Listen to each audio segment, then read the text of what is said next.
اسلامی تاریخ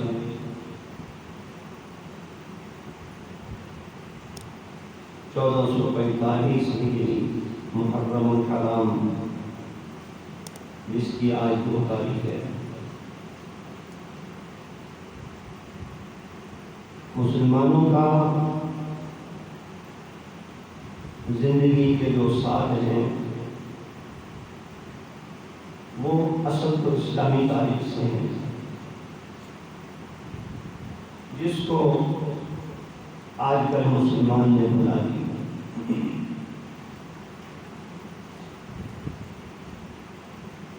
محرم الحرام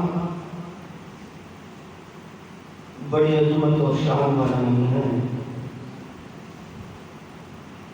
محرم الحرام میں 2 بڑی عظیم شہادتیں ہوئیں۔ اس کی ابتدا میں اور اس کی 10 تاریخ، تاریخ اسلام میں یہ دونوں شہادتیں اس طرح سے ہوئیں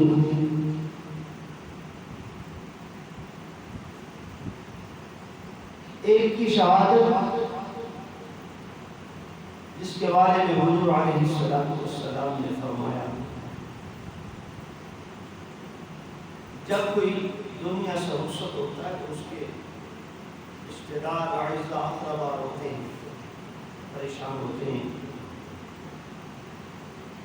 حضرت عمر فاروق رضی اللہ تعالی عنہ کی شہادت کے بارے میں حضرت علی نے فرمایا، آج اسلام ہو رہا،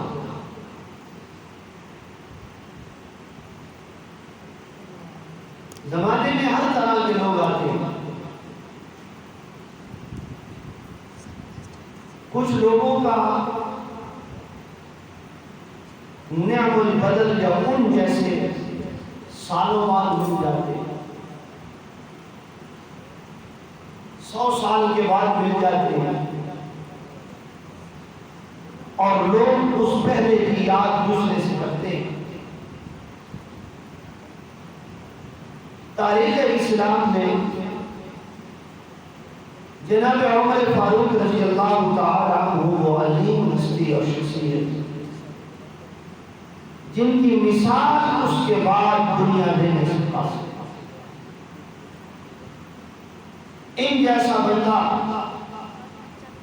ان جیسا عظیم انسان بس ایک ہی بار آیا وہ عمر۔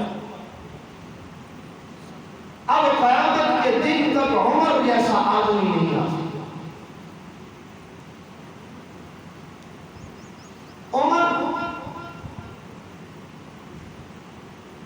اسلام کی سربلندی اور عزت حضور علیہ السلام نے اللہ سے مانگا، دعا کی، بیت اللہ کا غلاف پکڑ کے 2 دعائیں بڑی عظیم ہوئی۔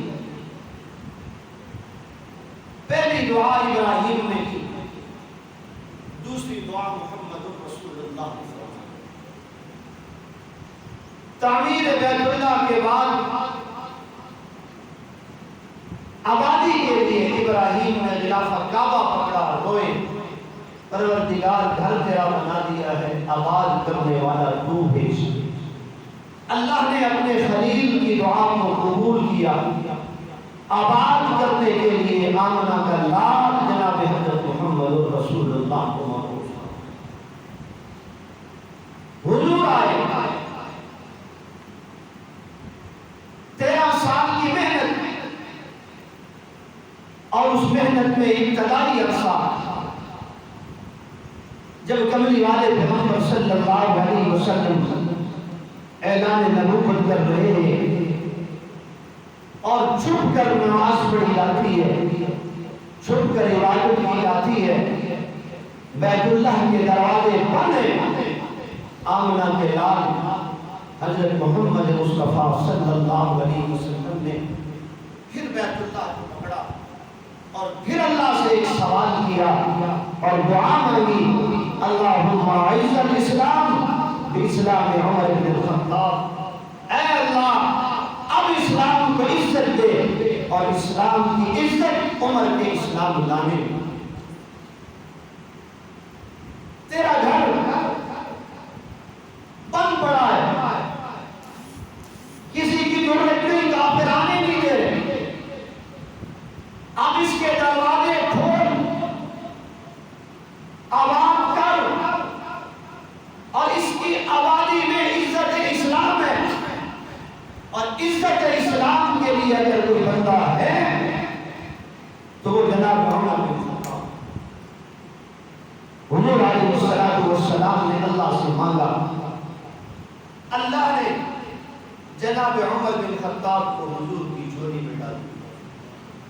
پہلا دن ہے، کلمہ عمر نے پڑھا ہے، نماز کا وقت ہوا ہے، بیت اللہ کے دروازے جناب عمر نے کھلوا دیے۔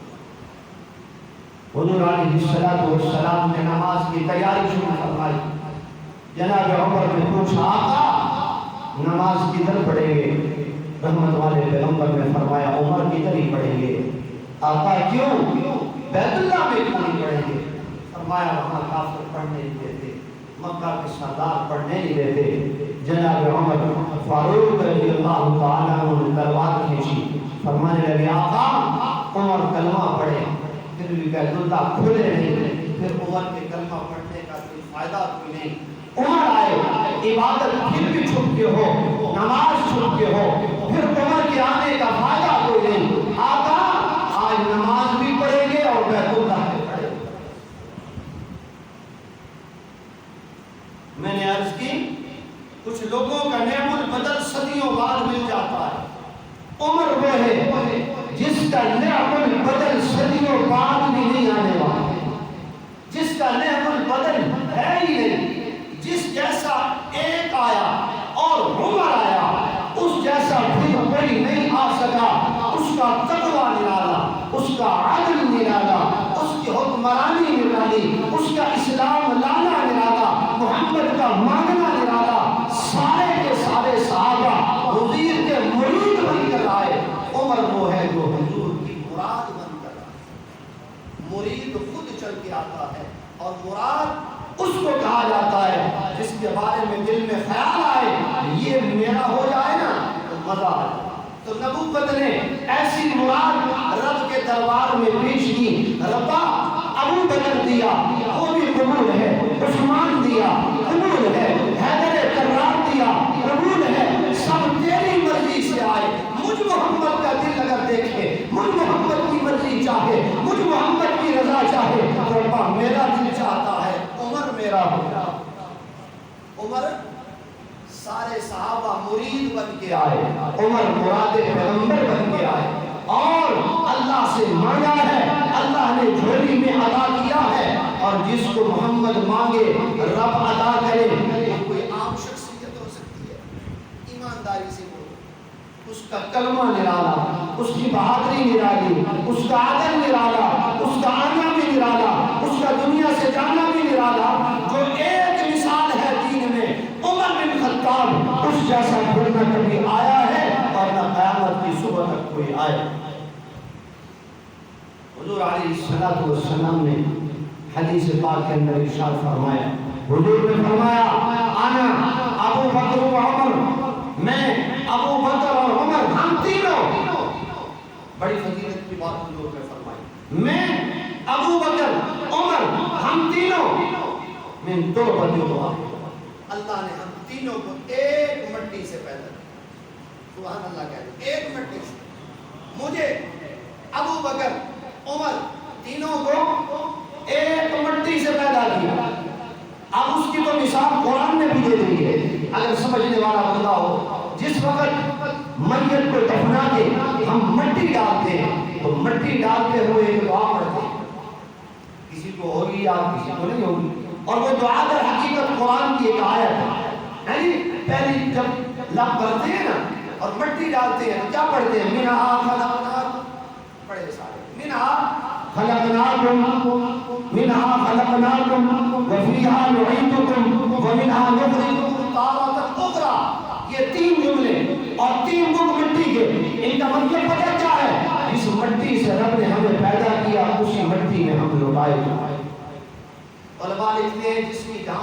لی جاتی ہے اس کی وہیں قبر بنتی ہے۔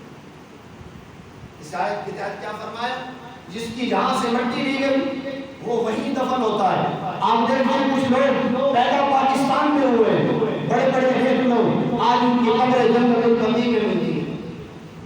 یا فضائل اعمال میں سنتے ہیں تبلیغی جماعت کی بھارتی فضائل اعمال اٹھا کر کتابیں پڑھتے ہیں، اس کے مصنف مؤلف ہیں شیخ الحدیث حضرت مولانا زکریا مدنی رحمۃ اللہ تعالی علیہ۔ آپ ہندوستان میں پیدا ہوئے، قبر جنت البقیع میں بنی ہوئی ہے۔ سمجھ آ گئی؟ کیا پتہ چلا کہ بندہ پیدا ادھر ہو رہا ہے؟ ہمارے علاقے کے اندر مولانا سعید احمد ربانی چوک اعظم کے پیدا چوک اعظم میں ہوئے ہیں، ان کی وفات جنت المعلی بیت اللہ کے قریب ہوئی، جنت المعلی میں مدفون ہے۔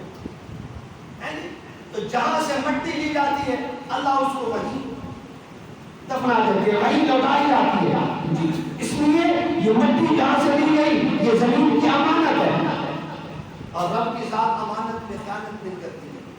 رب کی ذات امانت میں جہاں سے جتنی مٹی لی گئی اس جسم کی مٹی وہیں لوٹائی گئی۔ چنانچہ حضور صلی اللہ علیہ وسلم کے روضہ اقدس پر جائیں آپ کو 3 شخصیات ملے گی، ایک آمنہ کا لال، ایک ابو بکر، دوسرا عمر۔ اب تینوں کی قبریں اما عائشہ کے اس ہجرے میں ہے جس کو دنیا گنبد خضرا کہتی ہے، دنیا جنت کا ٹکڑا کہتی ہے۔ نبی کا روضہ اس دنیا میں جنت کا ٹکڑا ہے، اور حضور نے خود ارشاد فرمایا میرا منبر اور میرے روضے کے درمیان کی جتنی جگہ ہے یہ جنت کے ٹکڑوں میں سے ایک ٹکڑا، جنت کے ٹکڑوں میں سے ایک ٹکڑا ہے۔ اور نبی کی مٹی جنت سے لی گئی۔ کہاں سے لی گئی؟ بولیے تھوڑا سا، نبی کی مٹی کہاں سے لی گئی؟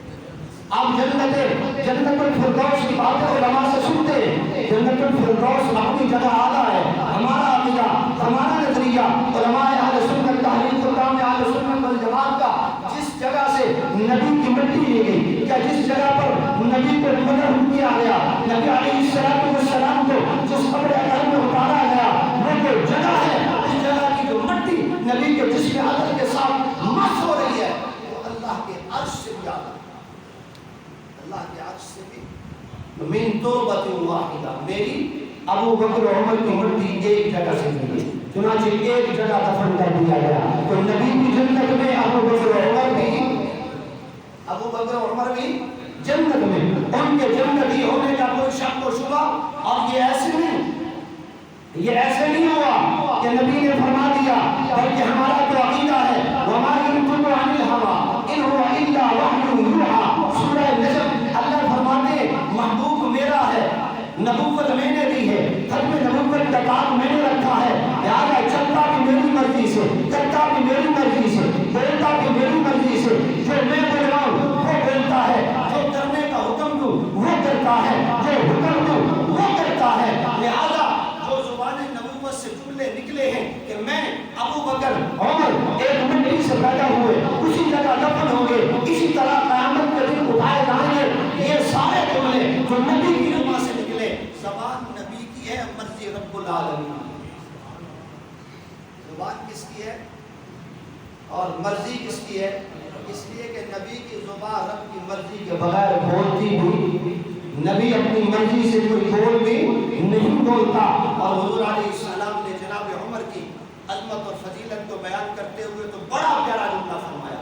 حضرت ابو موسیٰ اشعری فرماتے ہیں ایک موقع پر حضور فرمانے لگے اگر جبرائیل 950 سال عمر کی تعریف بیان کرے، عمر کی فضیلت بیان کرے، جبرائیل عمر کی 950 سال تعریف کرے، عمر کی تعریف پھر بھی ختم نہیں کرے۔ حضور نے فرمایا اتنی عظمت والا صحابی، اور میرے محبوب پیغمبر صلی اللہ علیہ وسلم نے ارشاد فرمایا اللہ رب العزت نے مجھے جتنے صحابہ دیے ان سارے صحابہ میں جو اللہ نے میرے اوپر خاص نعمت جس کے میرے دل میں جس کی تمنا تھی وہ عمر بن خطاب تھی، جو میری مراد تھی وہ عمر بن خطاب تھے، جو میری مرضی تھی وہ عمر بن خطاب تھے۔ میں نے رب سے مانگا، رب نے مجھے عطا کیا، اور رب کا عطا کرتا، رب کا بھیجا ہوا دنیا میں جس گلی سے چلتا ہے محمد نے فرمایا اس گلی سے شیطان بھی راستہ چھوڑ جاتا، اس گلی سے شیطان بھی راستہ چھوڑ جاتا ہے۔ اور دوسری حدیث ان اللہ جعل علی لسان عمر حضور نے فرمایا رب اب کسی بات کا حکم دینا چاہے اور کسی زبان پر بولنا چاہے تو وہ زبان عمر ہے، وہ زبان عمر ہے کہ عمر کی زبان پر رب بولتا ہے، عمر کی زبان پر رب بولتا ہے۔ اس لیے عمر کے فیصلے وہی ہیں جو رب العالمین کے فیصلے ہیں۔ لوگوں میں آج کل دیکھا جائے ایک بڑی عجیب مصیبت آ گئی، کیا آئی ہے؟ ہم لوگ پروٹوکول کے بڑے بھوکے ہیں۔ اگر پروٹوکول نہ ملے تو بندہ کہتا ہے میں دنیا میں آیا کیوں؟ زندگی کی ترتیب کوئی نہیں، زندگی کا چال چلن کوئی نہیں۔ میرے دوستو اپنی زندگی کو ترتیب عمر بن خطاب نے دی ہے۔ ہم پروٹوکول کے پیچھے مارے پھرتے ہیں، چار بندے آگے نہ ہو پیچھے نہ ہو، پتہ ہی نہیں چلتا۔ پہلے یہ مصیبت سیاستدانوں کو تھی، اب یہ پیروں کو بھی پڑ گئی ہے، اب یہ مولویوں کو بھی پڑ گئی ہے۔ چھوٹی سی مسجد کا امام بھی چاہتا ہے چار بندے آگے پیچھے اور تو نہیں پتہ چل سی مولوی صاحب آ رہے ہیں۔ اور اس سے بڑھ کر مصیبت تو یہ ہے آج کے زمانے میں بندہ پروٹوکول کے چکر میں اپنی قوم ہی بدل دیتا ہے، عجیب اتفاق ہے، اپنے آپ کو بدل دیتا ہے۔ یہ زندگی ترتیب نہیں ہے۔ اگر ترتیب سیکھنی ہے تو عمر بن خطاب سے سیکھو، سب کو رضی اللہ تعالیٰ۔ کوئی پروٹوکول نہیں، میں بیان کروں میرے منہ پہ چار بندے بیٹھ کر جب تک یہ نہ کہیں نا مولوی صاحب واہ مزہ نہیں آیا، میں کہوں گا بیان ہوا ہی نہیں ہے۔ اور جناب عمر کے منہ پر اگر کوئی بندہ کہتا ایک ہی جملہ ساری زندگی فرماتے رہے، اور ایک ہی جملہ، حضرت صحابی رسول ہیں فرماتے ہیں میں نے خواب دیکھا عمر بن خطاب کے، حضرت ابو بکر صدیق کا زمانہ ہے، میں نے خواب دیکھا عمر کو شہادت بھی ملے گی، عمر کو خلافت بھی ملے گی۔ صبح اٹھے ابو بکر رضی اللہ تعالیٰ عنہ کے سامنے آ گئے، کہنے لگے ابو بکر میں نے رات یہ خواب دیکھا ہے، عمر کو بلاؤ۔ عمر کو بلایا گیا، ابو بکر نے فرمایا اب یہ خواب پھر دہراؤ۔ جناب عمر کے سامنے جب خواب دہرایا تو جناب عمر نے فرمایا خاموش ہو جا، خاموش ہو جا، کس خلافت کی باتیں کرتا ہے؟ عمر تو وہ ہے جس کو اونٹ چرانا بھی نہیں آتا، کس خلافت کی باتیں کرتا ہے؟ عمر جو چمکا ہے، عمر کے سر پہ جو بال عزت کے آئے ہیں یہ محمد کریم کے قدموں کی برکت سے ہے۔ عمر تو کچھ نہیں، عمر تو کچھ نہیں۔ اور لوگ آ کر کہتے عمر تیرے عدل کے کیا کہنے؟ فرمایا عمر کا کیا عدل ہے، عمر تو کچھ نہیں، عمر تو وہ ہے جس کو اونٹ چرانا بھی نہیں آتا۔ امام حسن رضی اللہ تعالیٰ عنہ کے متعلق آتا ہے، امام حسن رضی اللہ تعالیٰ عنہ تشریف لائے جناب عمر کے زمانہ خلافت میں، تو عبداللہ بن عمر باہر بیٹھے ہوئے، اندر مشورہ ہو رہا ہے، رکے چلے گئے، کہ ظہر کی نماز کا وقت ہوگا میں مسجد میں مل لوں گا۔ باہر نکلے، پوچھا کوئی آیا تو نہیں؟ فرمایا آپ کا بیٹا بھی آیا تھا، علی کا بیٹا حسن بھی آیا تھا۔ جناب عمر دوڑے گئے، مسجد نبوی میں نہیں گئے، حسن کے دروازے پہ دروازہ کھٹکھٹایا، باہر نکلے، فرمایا شہزادے آئے مل کے کیوں نہیں گئے؟ کہا آیا تھا آپ کا بیٹا باہر کھڑا اور کوئی اتنا ضروری کام بھی نہیں تھا، میں نے کہا ظہر کی نماز میں مل لوں گا، کہ شہزادے میرے بیٹے کے ساتھ اپنے آپ کو نہ ملایا کر، اس لیے تو میرا بیٹا عمر کا بیٹا ہے، اور عمر تو وہ ہے جس کو اونٹ چرانا بھی نہیں آتے تھے، اور تو اس کا بیٹا ہے جس کے بارے میں محمد نے فرمایا علی میرا بھائی ہے، علی میرا بھائی ہے۔ ایک مرتبہ بھی یہ لفظ عمر کی زبان سے نہیں آئے، ایک مرتبہ بھی پروٹوکول نہیں چاہا، آج ہر بندہ اسی چکر میں پڑ گیا ہے بیچارہ، کوئی ترتیب نہیں ہے زندگی۔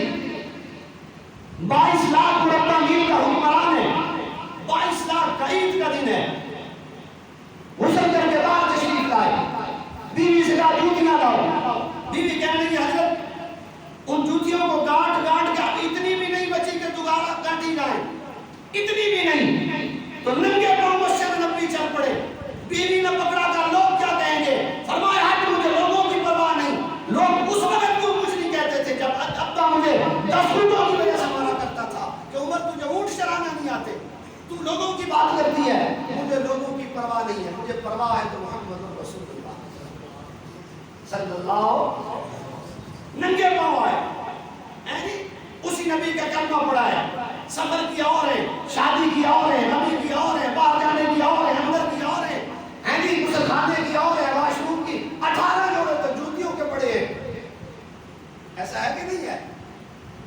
پھر کہتے ہیں ہمارے حالات نہیں سدھر رہے، ہم خود کو تبدیل کرنا ہی نہیں چاہ رہے، لباس خلافت کے منبر پہ آئے، اور کھڑے ہو کر کہنے لگے جناب عمر بن خطاب تم میں سے ہر بندہ میرا حکمران ہے، تم میں سے ہر بندہ میرا حکمران ہے، اگر میں غلط کرتا ہوا کہیں نظر آؤں مجھے زبان سے روکو، زبان سے نہیں رکتا، مجھے لاٹھی سے روکنا، تھوڑا وقفہ گزرا، خطبے کے لیے آئے تو ایک بوڑھا دیہاتی ڈنڈا لے کے کھڑا ہو گیا، ڈنڈا لے کے کھڑا ہو گیا امیر المومنین کے سامنے، کہنے لگا عمر خطبہ تیرا بڑے سنے ہیں، چپ کر، خاموش ہو گئے۔ کیا ہوا؟ میں نے اپنے بدن پہ جو نیا کرتا پہنا اس کا حساب لو، یہ کہاں سے لیا ہے؟ یہ کہاں سے لیا ہے؟ کپڑے سب کو برابر آئے، ہمارا بنا نہیں، تیرا قد بھی اونچا ہے، جسم کے لحاظ سے بھی ہم سے تو بھارا اور طاقتور ہے، ہمارا بنا نہیں، تیرا کیسے بن گیا؟ لگتا ہے تو نے بیت المال کے اندر خیانت کی ہے۔ عمر پہلے اپنے کرتے کا حساب دے پھر خطبہ دینا، بس اتنے جملے کہنے تھے۔ عبداللہ بن عمر کھڑے ہو گئے، کون کھڑے ہو گئے؟ آپ کے بیٹے عبداللہ بن عمر کھڑے ہو گئے، کہنے لگے بابا جی آپ کا سوال حق ہے، آپ کا سوال، کپڑے دو ملے تھے، ایک میرے حصے میں آیا، ایک ابا جی کے حصے میں آیا، ابا جی کا کرتا نہیں تھا، میں نے اپنا حصہ بھی ابا کو دے دیا۔ بوڑھا چلتا ہوا ہے، عمر کے قدموں پہ گیا، عمر آپ کیا ہے جو تم کہے گا؟ جناب عمر کے خوشوں سے آنسو نکلے، فرمایا جب تک تم جیسے لوگ موجود ہیں عمر کبھی گمراہ نہیں ہو سکتی۔ یہ خلافت،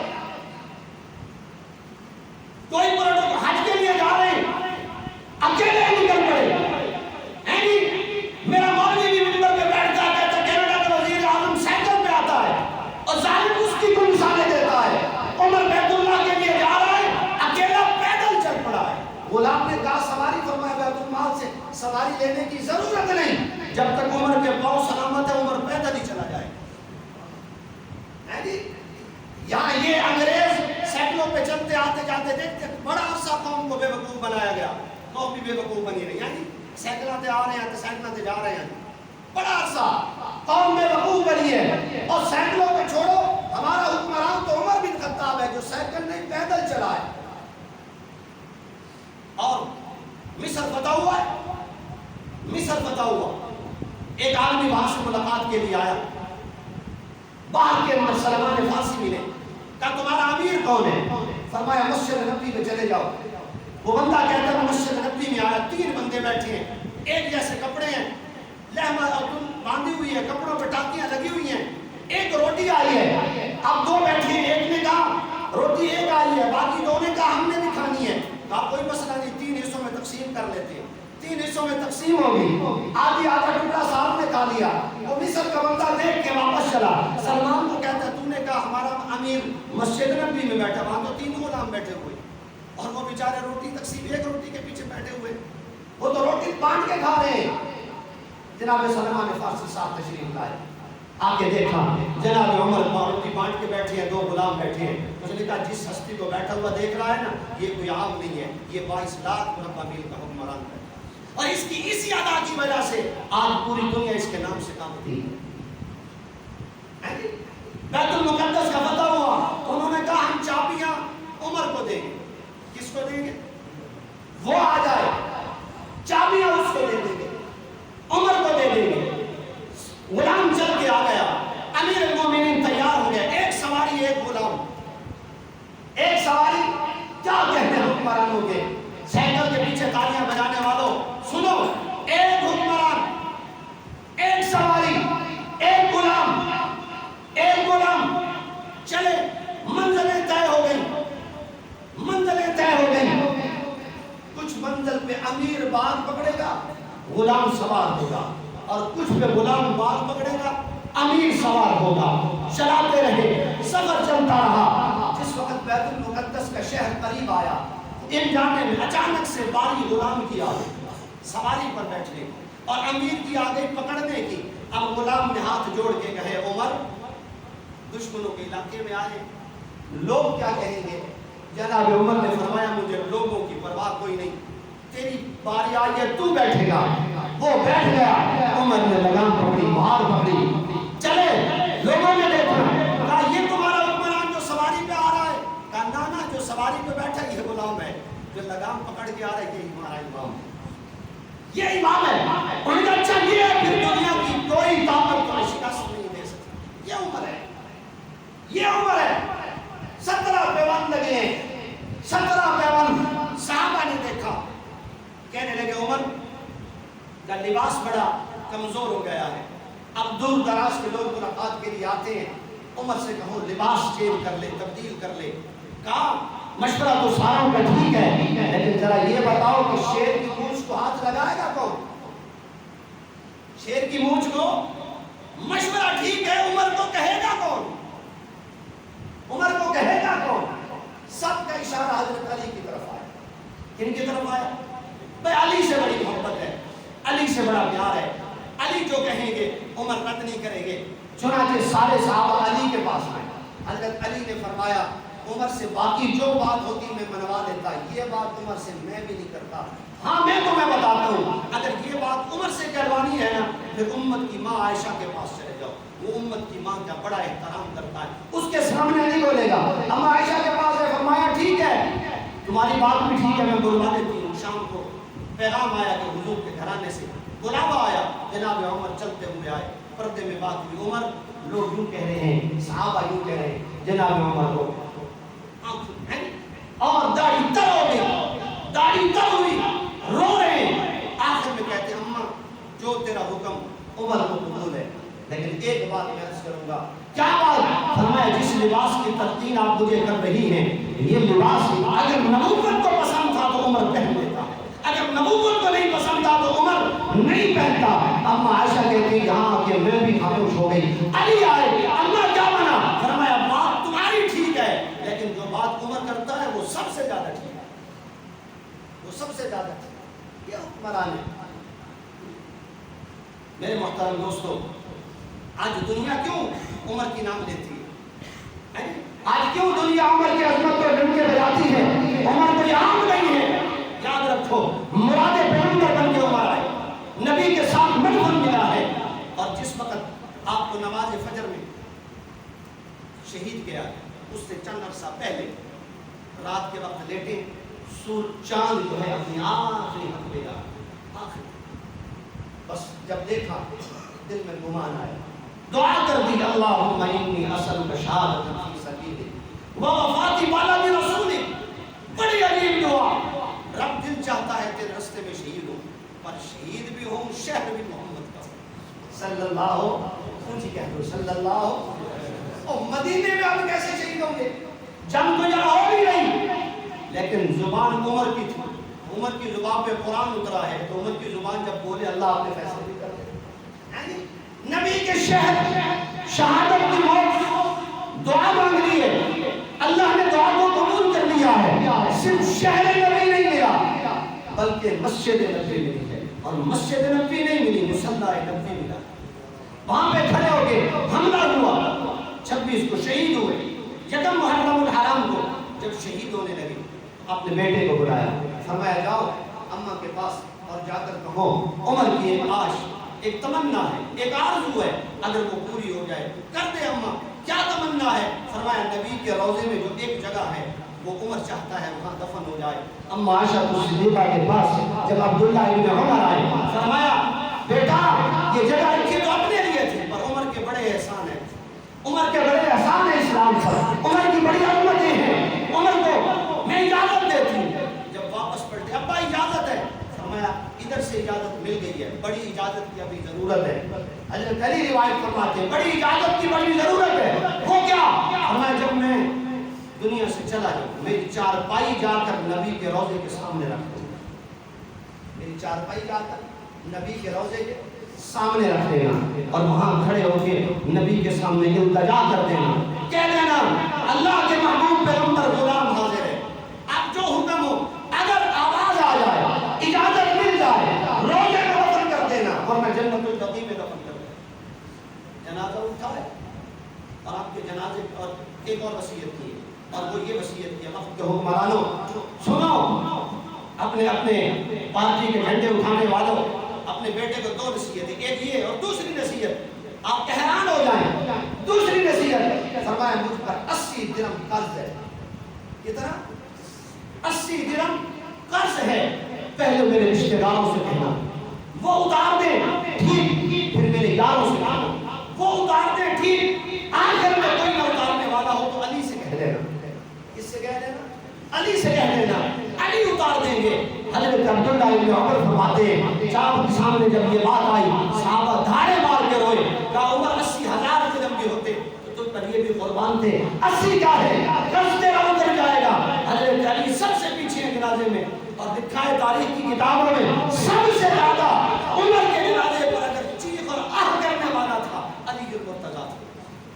جنہوں نے کہا علی اتنا کیوں روئے ہو؟ فرمایا جب اپنے جاتے ہیں دنیا میں دیکھ تو عزیز اقربا رشتہ دار ہوتے ہیں، عمر کا جنازہ اٹھا ہے، علی اسلام کو روتا ہوا دیکھ رہا ہے، علی اسلام رو رہا ہے، عمر کو عام نہیں، سامنے لا کے رکھا گیا، آواز دی گئی، اندر سے آواز آئی ادخلوا الحبیب الی الحبیب، حبیب کو محبوب کے پاس لے آؤ، وہاں دفن کر دیا گیا۔